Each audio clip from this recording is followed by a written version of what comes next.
If I put Kyler Murray, this year's version of Kyler Murray and Dwayne Haskins into last year's draft.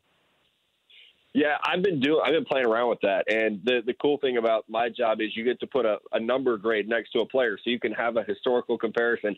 I would actually have them both as the fifth quarterback in last year's class, so ahead of Lamar Jackson, but behind Baker Mayfield, Sam Darnold, Josh Rosen, and Josh Allen.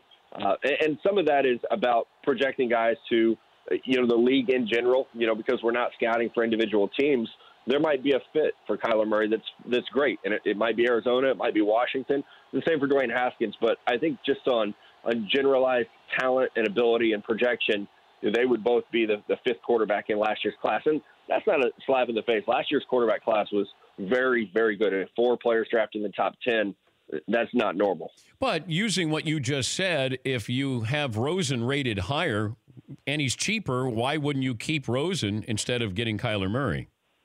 I would, but I would say that if you hire Cliff Kingsbury, a dude who just failed at Texas Tech, if you hire him to be your head coach in the NFL, you have to comply with what he wants to do offensively. So if he comes in and says, yeah, I'm going to take the job and we're going to be innovative offensively, but Josh Rosen's not really my guy. I need mobility and I need someone who can make plays outside the pocket.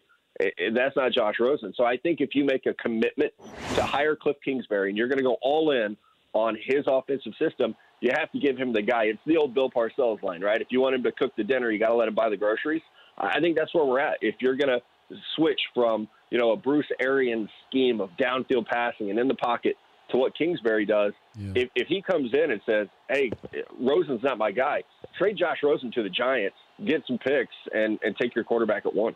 Yeah, I've been mentioning for quite some time now, I could see where the Patriots might do a drive-by with Josh Rosen, just see what the asking price is, and, you get a really quality, perhaps, future quarterback for your team, or the San Diego Chargers or the LA Chargers.